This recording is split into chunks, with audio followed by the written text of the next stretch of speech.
Class 10 की exercise 1.2 का question number 7 है हमारे सामने, जिसमें कह रहा है there is a circular path around a sports field. एक सर्कुलर पाथ है, एक स्पोर्ट फील्ड है, ठीक है। Sonia takes 18 minute to drive 1 round of the field. Sonia जो है 18 मिनट लगाते हैं उसका एक चक्कर लगाने में, while Ravi take 12 minute for the same. और रवि जो है एक चक्कर लगाने में 12 मिनट लगाता है। Suppose they both start at the same point and at the same time and go in the same direction. मान लेते हैं कि वो सेम पॉइंट से शुरू करते हैं, सेम टाइम पे शुरू करते हैं और सेम डायरेक्शन में जाते हैं दोनों। After how many minute will they meet again at the starting point. और कितनी देर बाद वो वापस स्टार्टिंग पॉइंट पर एक दूसरे से मिलेंगे, ठीक है। तो ये एक सर्कुलर पाथ है, इस पर सोनिया और रवि दोनों एक ही डायरेक्शन में एक ही टाइम पर यहां से दौड़ना शुरू करते हैं। तो हमें बताना है कि वे अब जब इस पर दौड़ रहे होंगे तो वो आप इस पॉइंट पर दोनों आपस में दोबारा कब मिलेंगे, ठीक है। तो यहां पर लिख दिया मैंने Sonia take 18 minutes, Ravi take 12 minutes. अब वो मीटिंग पॉइंट क्या होगा उनका? दे मीट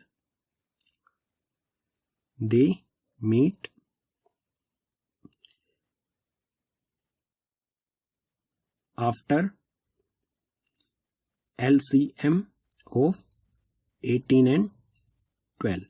वो एक दूसरे से कब मिलेंगे?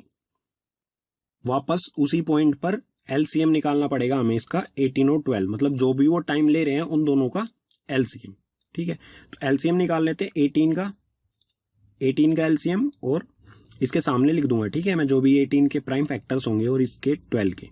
तो 18 के प्राइम फैक्टर्स यहां पे कर लेते हैं। सबसे पहले करेंगे 2 से, 2 9 जा 18, फिर 3 से, 3 3 जा 9 और 3 से 3 1 जा 3। तो 18 के फैक्टर्स क्या हुए? 2 मल्टीप्लाई में 3 का स्क्वायर, ठीक है। 2 मल्टीप्लाई में 3 मल्टीप्लाई में 3 क्या होता है? 3 का स्क्वायर। इसी तरह 12 के फैक्टर्स क्या होंगे? सबसे पहले करेंगे 2 से, 2 6 जा 12, फिर से 2 से, 2 3 जा 6 और 3 1 जा 3। तो यहां क्या हो गया? 2 का स्क्वायर मल्टीप्लाई में 3, 2 स्क्वायर मल्टीप्लाई में 3। LCM क्या होता है? LCM of 18 and 12 equals to 18 और 12 का LCM हम किस तरह से निकालेंगे? हाईएस्ट पावर लेंगे। इसमें 2 और 3 फैक्टर है, इसमें भी 2 और 3 फैक्टर है। तो 2 की हाईएस्ट पावर कहां पर है? यहाँ पर 2 की पावर 1 है, यहाँ पर 2 की पावर 2 है, तो हाईएस्ट पावर लेंगे 2 की पावर 2, ठीक है। तो 2 की पावर 2 मल्टीप्लाई में उसके अलावा कौन सा फैक्टर है? 3 है। तो 3 की हाईएस्ट पावर कौन सी है? यहाँ पर है 3 की हाईएस्ट पावर 3 का स्क्वायर, तो इसको ले लेंगे 3 का स्क्वायर। दोनों को मल्टीप्लाई करेंगे तो 2 का स्क्वायर होता है 4 और 3 का स्क्वायर होता है 9। दोनों को मल्टीप्लाई करने पर आएगा 4 9 जा 36। तो वो स्टार्टिंग पॉइंट पर वापस स्टार्टिंग पॉइंट पर कितनी देर बाद मिलेंगे? आफ्टर 36 मिनट्स, ठीक है। देन लिख देता हूं मैं जो भी आपको लास्ट में लिखना है। Then they meet after 36 minutes, ठीक है। वो एक दूसरे को 36 मिनट्स बाद मिलेंगे। जब वो दोनों एक ही टाइम पर शुरू करेंगे तो 36 मिनट बाद वो उसी पॉइंट पर आप एक दूसरे को स्टार्टिंग पॉइंट पर ही एक दूसरे को मिलेंगे, ठीक है।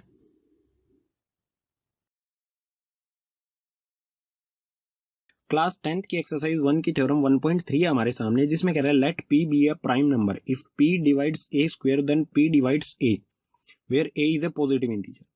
लेट कर लेंगे हम, कोई P हमारा प्राइम नंबर है और P जो है वो A स्क्वायर को डिवाइड करता है। अगर P A स्क्वायर को डिवाइड करता है तो P जो है वो A को भी डिवाइड करेगा और A जो है वो हमारा कोई पॉजिटिव इंटीजर होना चाहिए, ठीक है। तो प्रूव करेंगे सबसे पहले इस थ्योरम का, उसके बाद देखेंगे इसका एक एग्जांपल। लेट कर लेंगे A हमारा कोई प्राइम नंबर है और उसके फैक्टर्स हैं P1 P2 और Pn, ठीक है। तो A स्क्वायर करेंगे हम। A का स्क्वायर क्या होता है? A मल्टीप्लाई में A, ठीक है। अगर A का स्क्वायर A मल्टीप्लाई में A होता है तो इसके फैक्टर्स क्या होंगे? इस A के फैक्टर्स क्या होंगे? P1, P2, Pn, ठीक है। मल्टीप्लाई का साइन है ये, तो मल्टीप्लाई का साइन लगा देंगे। और सेकंड जो A है, ये वाला जो A है, इसके प्राइम फैक्टर्स क्या होंगे? मल्टीप्लाई के बाद इस वाले A के प्राइम फैक्टर्स लिखेंगे, तो ये होंगे P1, P2, Pn, ठीक है। ए को ए से मल्टीप्लाई करेंगे तो ये हो जाएगा ए स्क्वायर, और ये प्राइम फैक्टर्स आएंगे हमारे सेम एज इट इज। या फिर हम इसको ऐसे भी लिख सकते हैं P1 का स्क्वायर, P2 का स्क्वायर और Pn का स्क्वायर, जहां पर n जो है हमारा नेचुरल नंबर है और ये सभी इसके प्राइम फैक्टर्स हैं। ठीक है, तो यहां पर आप साफ साफ देख सकते हैं कि जो P प्राइम नंबर है P, वो ए स्क्वायर को डिवाइड कर सकता है। ठीक है, P1 जो है वो ए स्क्वायर को डिवाइड कर सकता है, मतलब कोई भी किसी का प्राइम फैक्टर होता है तो वो मेन नंबर जिसका प्राइम फैक्टर होता है वो इसके इजीली डिवाइड कर सकता है। अगर P1 ए स्क्वायर को डिवाइड कर सकता है तो यहाँ पर आप देख सकते हैं कि P1 जो है वो ए को भी डिवाइड कर सकता है। यही हमें प्रूव करना था कि कोई प्राइम नंबर जो है वो ए स्क्वायर को डिवाइड करे तो वो ए को भी डिवाइड कर सकता है। ठीक है, इसका एग्जाम्पल देख लेते हैं और अच्छी तरह से समझ में आ जाएगा आपको। एग्जाम्पल ले लेंगे हम, कोई किसी नंबर का स्क्वायर ले लेते हैं, जैसे 9 का स्क्वायर ले लेते हैं 81। 9 का स्क्वायर होता है 81। 81 के फैक्टर्स क्या होते हैं? 3 मल्टीप्लाई में 3 मल्टीप्लाई में 3 मल्टीप्लाई में 3। ठीक है, ये फैक्टर्स हैं। इसका मतलब क्या है कि 3 जो है वो 81 को डिवाइड कर सकता है। ठीक है, तो अगर 3 81 को डिवाइड कर सकता है तो थ्योरम के अकॉर्डिंग जिसका स्क्वायर है ये 9 का स्क्वायर है 81, तो ये 9 को भी डिवाइड करना चाहिए। तो 9 के फैक्टर्स क्या होते हैं? 3 मल्टीप्लाई में 3। तो यहाँ पर आप साफ साफ देख सकते हैं कि 3 जो है वो 9 के स्क्वायर को भी डिवाइड कर सकता है और 3 9 को भी डिवाइड कर सकता है। यही हमारा कॉन्सेप्ट है। अगर कोई P, मान लो 3 हमारा कोई प्राइम नंबर है P, मतलब ये है ही भी प्राइम नंबर, मान लेते हैं ये P है। P 9 स्क्वायर को भी डिवाइड कर सकता है और P जो है वो 9 को भी डिवाइड कर सकता है। यही इस थ्योरम का कॉन्सेप्ट है। इस थ्योरम का यूज करेंगे हम इससे नेक्स्ट थ्योरम में 1.4 में √2 को इरेशनल प्रूव करने के लिए, और बहुत सारे एक्सरसाइज 1.3 में हर जगह पर इस थ्योरम का यूज किया जाएगा।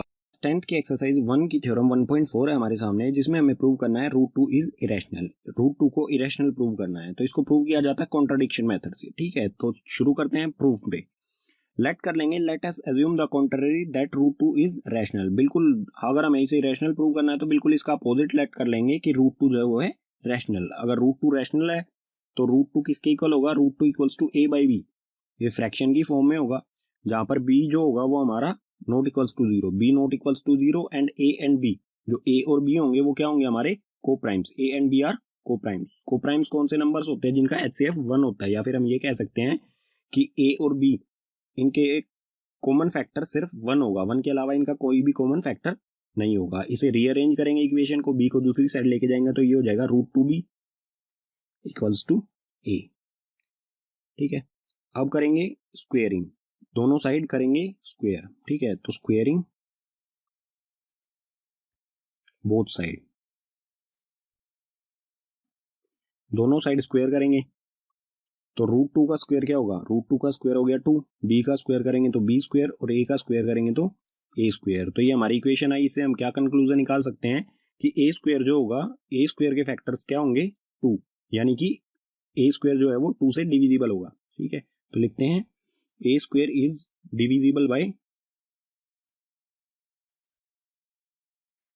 2। a स्क्वायर अगर 2 से डिविजिबल है तो थ्योरम 1.3 क्या कहती है? कोई किसी नंबर का स्क्वायर किसी प्राइम नंबर से डिविजिबल होता है तो a भी जो है a ऑल्सो डिविजिबल बाय 2, तो a भी उस नंबर से प्राइम नंबर से डिविजिबल होगा। ठीक है, ये हो गया हमारा कंक्लूजन नंबर 1। अगर a का जो फैक्टर है वो 2 है, मतलब a 2 से डिविजिबल है, तो हम a को हम इस फॉर्म में भी लिख सकते हैं a equals to 2c, where c is any integer.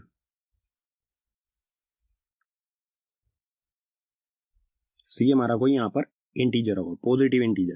ठीक है, तो ये जो हमने a equals to 2c, a को 2c की फॉर्म में लिखा है, इसकी वैल्यू हम पुट कर देंगे। a की वैल्यू ऊपर वाली इक्वेशन में पुट करेंगे, तो पुट करने के बाद इक्वेशन क्या आएगी हमारी? ऊपर की इक्वेशन है हमारी 2b square equals to a square. a की जगह पर हम क्या रखेंगे? 2c, तो ये आ गया 2c इसका स्क्वायर, क्योंकि ऊपर a का स्क्वायर हो रखा है यहाँ पे, तो यहाँ पे a की वैल्यू का स्क्वायर। तो इसको सोल्व करेंगे, ये आएगा 2b स्क्वायर इक्वल्स टू 2 का स्क्वायर 4 और c का square c square. Cancel out करेंगे, 2 1 जा 2, 2 2 जा 4, तो हमारी इक्वेशन आएगी b square equals to 2c square. तो इससे हम क्या कंक्लूजन निकाल सकते हैं, इस इक्वेशन से हम क्या कंक्लूजन निकाल सकते हैं कि बी स्क्वायर के जो फैक्टर होंगे वो क्या होंगे 2 और सी स्क्वायर। ठीक है, तो हम कह सकते हैं कि b square is divisible by b square is divisible by 2। अगर बी स्क्वायर 2 से डिविजिबल है तो बी ऑल्सो डिविजिबल बाई 2। ये हो गया हमारा कंक्लूजन नंबर सेकंड। ठीक है, तो फर्स्ट और सेकंड कंक्लूजन से by first and second conclusion, first और सेकंड कंक्लूजन से हम क्या कह सकते हैं कि A and B having common factor 2, A and B having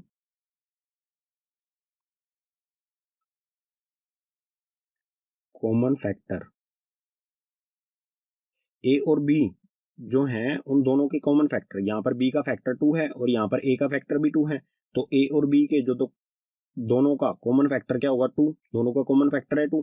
लेकिन हमने यहाँ पर एज्यूम किया था कि ए और बी क्या है हमारे को प्राइम है, तो ये तो हमारे क्वेश्चन में कॉन्ट्रडिक्शन हो रहा है। ठीक है, तो ये कॉन्ट्रडिक्शन क्यों हो रहा है, सो दिस कॉन्ट्रडिक्शन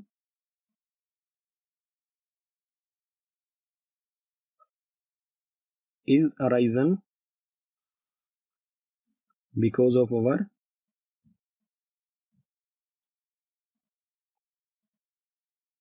incorrect